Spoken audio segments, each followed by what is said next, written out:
Hello students, I am your teacher for this question, and the question is, let PQ be a focal chord of the parabola y square equal to 4ax. The tangents to the parabola at P and Q meet at a point lying on the line y equal to 2x plus a, where a is greater than 0. Then we have two questions to solve. The length of the chord PQ is, and if chord PQ subtend an angle theta at the vertex of y square equal to 4x, then tan theta is equal to what? तो देखो हमें यहाँ पे parabola का equation given है y square is equal to 4ax। तो पहले मैं डायग्राम बना देता हूँ, उसके बाद हम क्वेश्चन डिस्कस करेंगे। So for parabola y square equal to 4ax, देखो इसका ग्राफ कैसा होता है। Parabola y square equal to 4ax is like this. इसकी डायरेक्ट्रिक्स का इक्वेशन क्या होता है? डायरेक्ट्रिक्स का equation is x plus a equal to 0, और फोकस का कोऑर्डिनेट कितना होता है? फोकस का कोऑर्डिनेट इज a, 0। नाउ इसकी किसी भी फोकल कॉर्ड मतलब फोकस से पास होने वाली chord, suppose point P is focal chord को हम क्या कंसिडर कर सकते हैं? a t1 square 2a t1, and point Q can be taken as a t2 square 2a t2, and we shall use this concept कि अगर PQ focal cord है, अगर PQ फोकल कॉर्ड है तो T1 इंटू T2 कितना होगा? -1। और point P पे जो टेंजेंट्स हैं, पॉइंट P और Q पे जो टेंजेंट्स हैं, let this be the tangents. इसे देखो दूसरे कलर से ड्रॉ कर लेते हैं। Let this be the tangents at point P and Q। Suppose इनका पॉइंट ऑफ इंटरसेक्शन है R, तो इन पे टेंजेंट्स का पॉइंट ऑफ इंटरसेक्शन क्या होता है? वो पॉइंट ऑफ इंटरसेक्शन होता है a t1 into t2 a into t1 plus t2। So first of all let's call this equation as equation number 1, और हमें एक स्ट्रेट लाइन भी गिवन है। क्या straight line is given as y equal to 2x plus a। Let's call this equation as equation number 2।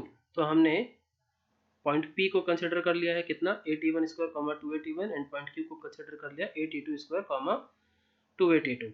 अब इसका जो point of intersection है t1 t2 is -1। So point of intersection R को अब हम देखो ऐसे भी लिख सकते हैं, t1 t2 is -1, this will become -a into a into t1 plus t2। ये जो पॉइंट है ये इस लाइन पे लाई करता है, तो इसमें लाके फिल कर देते हैं। We shall get a into t1 plus t2 is equal to -2a plus a। That means ये देखो किस फॉर्म में कन्वर्ट हो जाएगा? a into t1 plus t2 is equal to -a। That means t1 plus t2 is equal to -1। तो देखो हमें find out करना था length of focal cord.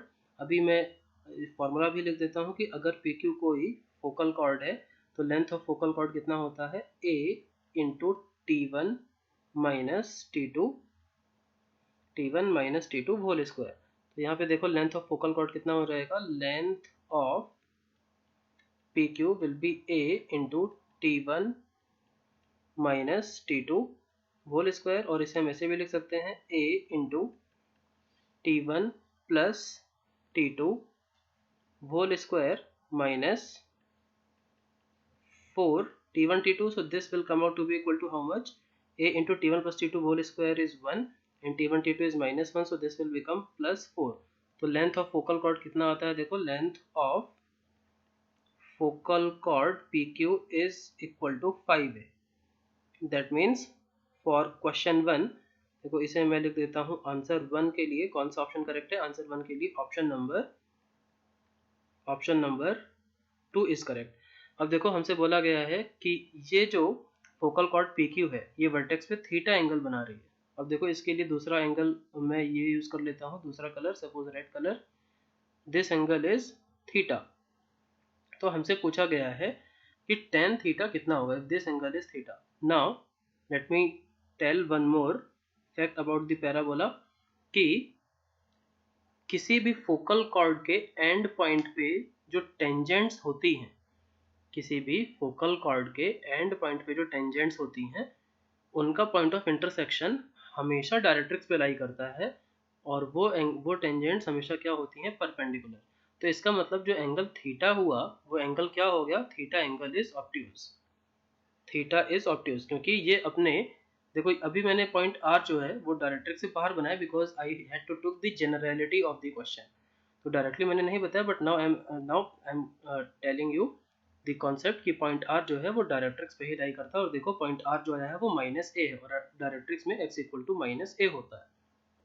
So this angle R is, मतलब अगर ये एंगल आर गया है 90 डिग्री, तो एंगल थीटा क्या होगा, एंगल थीटा इज ऑब्ट्यूज, क्योंकि ये एंगल पॉइंट वर्टेक्स ओ पर ही बन रहा है और वर्टेक्स ओ वर्टेक्स आर से मतलब पी क्यू के नियरर है एज कंपेयर टू आर, सो ये एंगल 90 डिग्री से बड़ा होगा, सो थीटा इज ऑब्ट्यूज।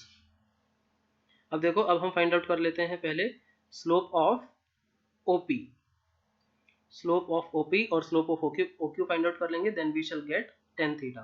तो स्लोप ऑफ ओपी देखो कितना हो जाएगा, पी का कोऑर्डिनेट क्या है 81 square comma 281, so this will be 281 minus 0 upon 81 square, that means a से a cancel 2 by T1, and similarly slope of OQ कितना हो जाएगा, slope of OQ will be is equal to 2 by T2। Now first of all let's calculate, देखो tan theta की value क्या आनी चाहिए, obtuse, and keep in mind कि T1 into T2 कितना है, T1 into T2 is -1। So let's calculate tan theta, पहले हम मॉड्यूलस के साथ कैलकुलेट कर लेते हैं, फिर उसके बाद we shall assign it the negative sign, that means tan theta is equal to negative times modulus of this expression, कितना हो जाएगा 2 by T1 minus 2 by T2 upon how much, upon 1 minus 4 by T1 into T2, so this will be equal to, so this will be equal to how much, देखो कितना बन जाएगा, negative times modulus of 2 common T2 minus T1 divided by T1 T2 minus 4। अब देखो T2 minus T1 को हम कैसे लिख सकते हैं, this can be represented as negative 2 times T2 minus T1 can be represented as under root T1 plus T2 whole square minus 4 T1 T2, under root T1 plus T2 whole square minus 4 T1 T2, और denominator में T1 into T2 का value कितना है, -1 minus 4, so this is equal to -2 times modulus of T1 plus T2 कितना है, T1 plus T2 we found to be equal to -1, so this expression will become equal to under root 1 plus 4 divided by under root 1 plus 4 divided by how much, और यहाँ पे क्या होना चाहिए था, यहाँ पे होना चाहिए था plus slope of OP minus slope of OQ upon slope of OP plus slope of OQ, so this should be plus over here, तो डिनोमिनेटर कितना हो जाएगा 3, so tan theta is equal to how much, -2 root 5 by 3, and I think this was option number, ये second question का answer है, तो second question के answer को आंसर 2 से लिख देते हैं, and I think this was option number, को चेक कर लेते हैं, सी फर्स्ट क्वेश्चन का आंसर ऑप्शन नंबर 2 है, और सेकंड क्वेश्चन का आंसर देख लेते हैं, -2 root 5 by 3 is which option, -2 root 5 by 3 is fourth option, so this is option number 4। I hope you understood the question, thank you।